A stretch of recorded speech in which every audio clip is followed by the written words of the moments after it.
Chers amis, bonjour, salut la team, salut mes gaillards, salut mes gaillardes. Bah oui. Eh bien oui, hier soir, ça n'a pas été comme on a voulu. Je vous l'avais dit dans la précédente vidéo, on ne gagnera pas tous les matchs. À la Stockholm Arena hier, on a bel et bien été sans réaction. Un Lausanne Sport qui pourtant a essayé, qui a voulu passer, qui a tenté beaucoup de choses, mais qui malheureusement était inefficace, était moins efficace on dira, moins déterminé peut-être que cette équipe de Thun. On a vu en tout cas, on a été incapable de passer la deuxième. Il y avait des intentions, oui, mais voilà, après on aurait peut-être aussi mérité un peu mieux. On réussit quand même, je crois, par Ane Luzic à planter un poteau. Donc la balle rebondit sur le poteau plutôt que de rentrer à l'intérieur. Donc on se demande si Lausanne n'a pas été marabouté sur ce côté-là, comme diraient nos amis français. Ouais, parce que maintenant, ça, c'est la grande mode, hein, marabouté, oui, voilà. Mbappé, bientôt, vous allez voir, ils vont annoncer qu'Mbappé, il avait été marabouté contre la Suisse. Ouais. Voilà, bref, non, c'est Sommer qui a marabouté le talent, surtout. Mais bon, autrement, alors, Lausanne Sport hier, incapable de pouvoir réagir, pas capable de passer la deuxième, je sais pas, les gars se sont cherchés.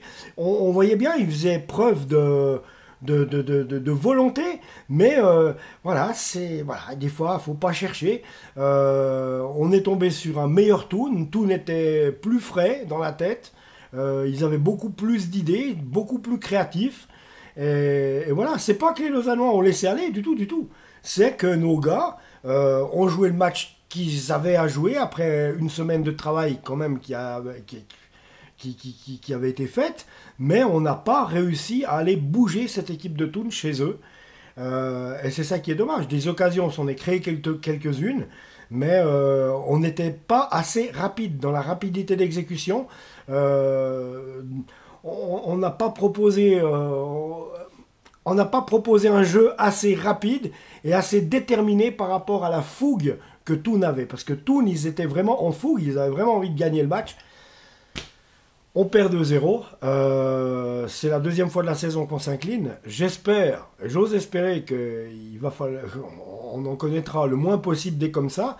Maintenant, je sais que le retour en bus, ça a dû être long pour Ludo et les gars. Maintenant, on va oublier ce match. C'est un match à bien vite oublier parce qu'aussi de la chance, on en a manqué. La chance, on en a manqué. Je disais bien, il y a eu un poteau.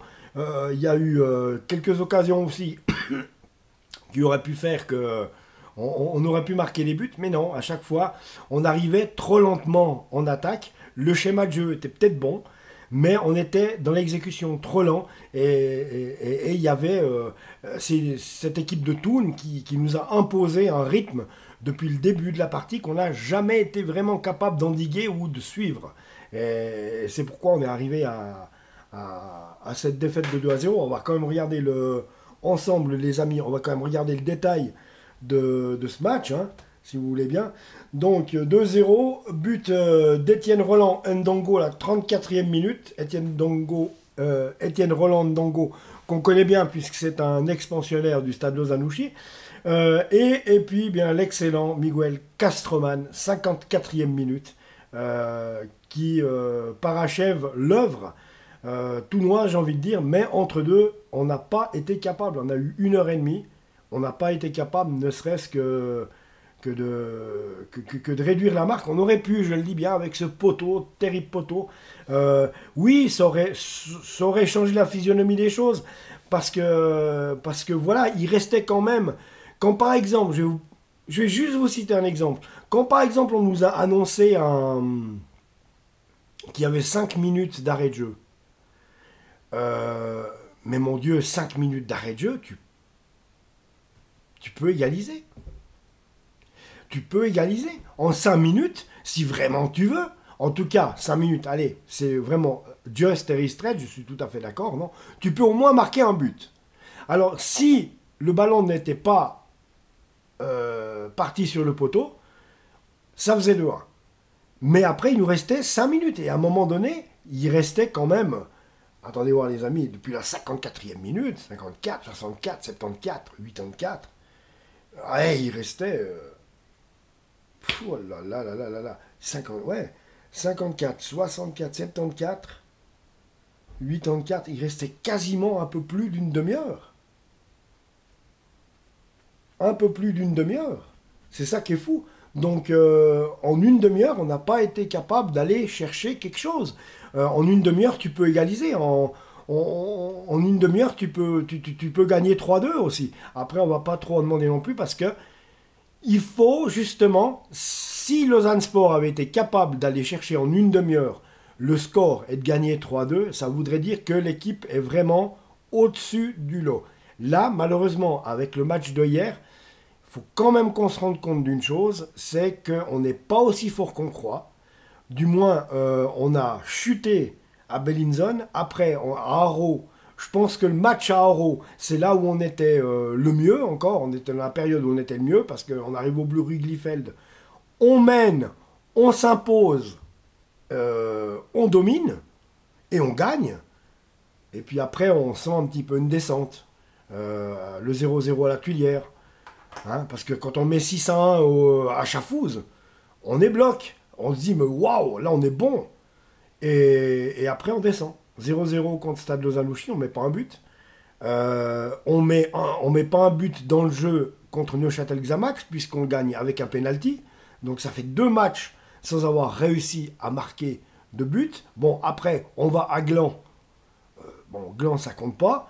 Il y a la semaine passée où on gagne 3-1, super beau travail, on se dit oui voilà, on avait un Lausanne Sport de nouveau qui tenait la baraque. Et je pense quand même qu'on est un peu, qu'on fait partie de ces prétendants à la montée, parce qu'on est quand même solide, mais une solidité qu'hier à la Stockholm Arena, on n'a pas vu. On ressemblait plus au Lausanne Sport qui a joué contre Neuchâtel Xamax que contre le Lausanne Sport qui a joué Vaduz à la Tuilière. Parce que je pense que si on avait joué comme contre Vaduz, au vu des Tournois comme ils ont joué, on aurait pu faire peut-être 2-2. On aurait pu avoir un match nul. Après, avec des si et des mais, on met Paris en bouteille, je suis d'accord.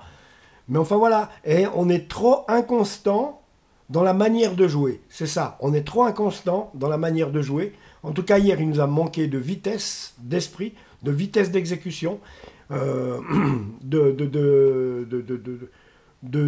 peut-être on a manqué de grinta, de fougue.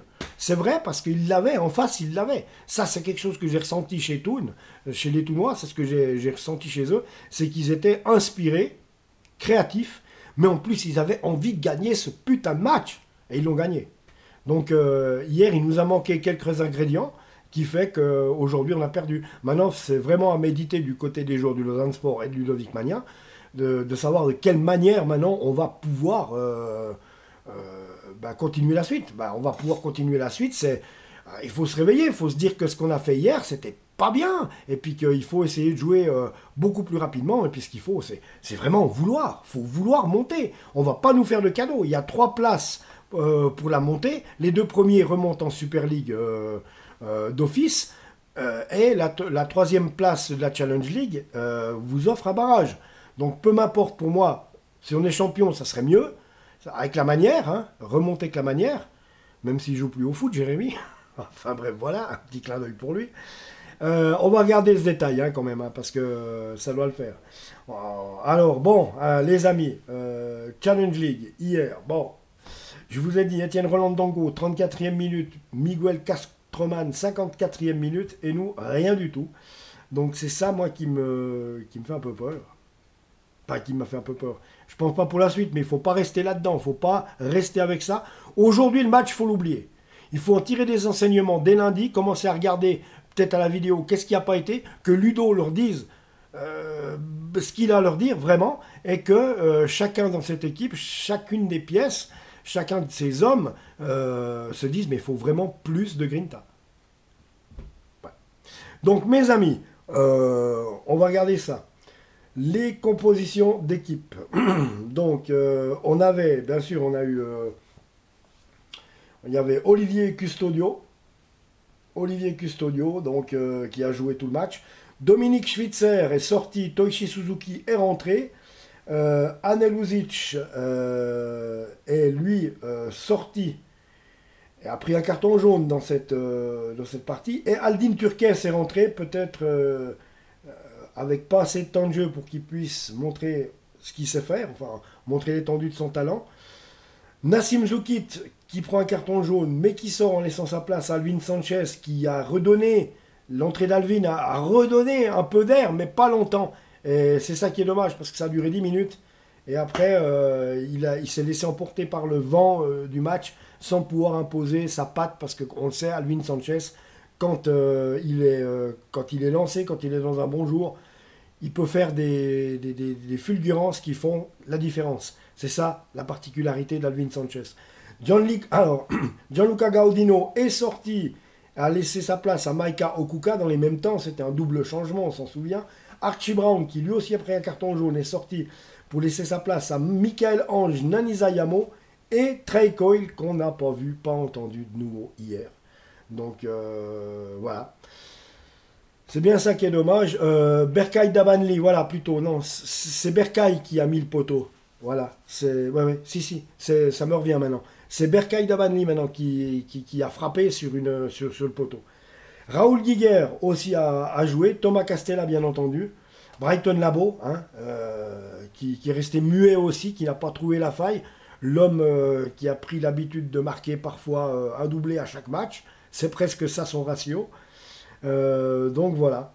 Et c'est bien dommage. Donc Karim Sow n'a pas joué, Tristan Diaz non plus, Florian Isenay, on l'a pas vu non plus, il n'a pas été mis dans le circuit du match. Donc voilà. Donc ce qu'il y a, c'est que du côté de cette équipe de Thun, donc Nicolas Luchinger, Leonardo Bertone qui a aussi pris un carton jaune, Nicolas Souter, Andreas Hirtzel, le gardien de but, qui avait les dieux avec lui, les dieux du football, Yann Bamert, Miguel Castreman, Étienne Roland-Dongo, qui est sorti pour laisser sa place à Yannick Touré, qui a montré des belles choses aussi, lui, Gabriel Kieremateng, lui, également sorti pour laisser Omer Zonlagic jouer, Marco Burki,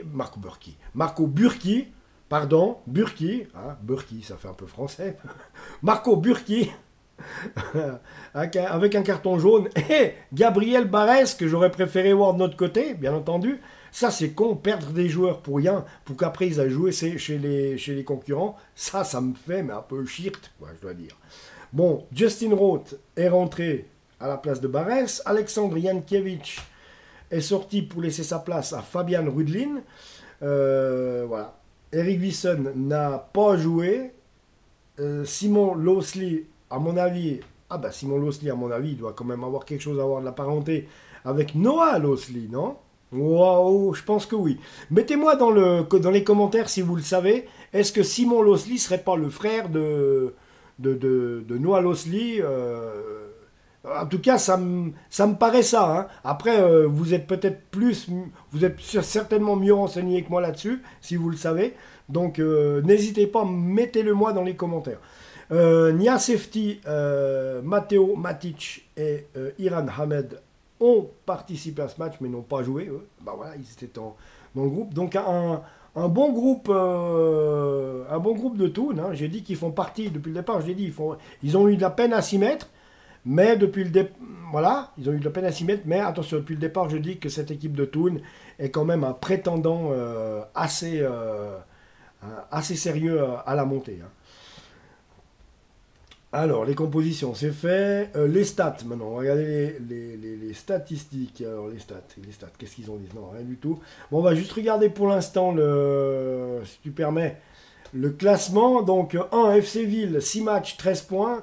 2, Lausanne Sport, 7 matchs, 13 points. Donc, Ville va pouvoir s'échapper si il gagne aujourd'hui. Yverdon Sport qui a perdu hier. Eh ouais, les amis. Yverdon Sport qui a perdu hier. Donc, 3e, 7 matchs, 13 points, comme nous, exactement la même chose. L'AC Bellinzone, c'est la même chanson. 7 matchs, 13 points également. 5e, Haro, 6 matchs, 9 points, 9, 10, 11, 12.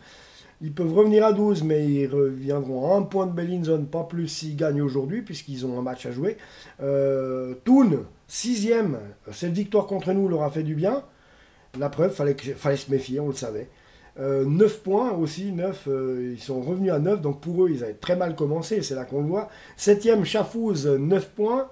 8e, Stade Lozanouchi, 8 points, donc Stade Lozanouchi qui doit jouer encore son match aujourd'hui. 8, 2 ou demain, je ne sais plus, je regarderai.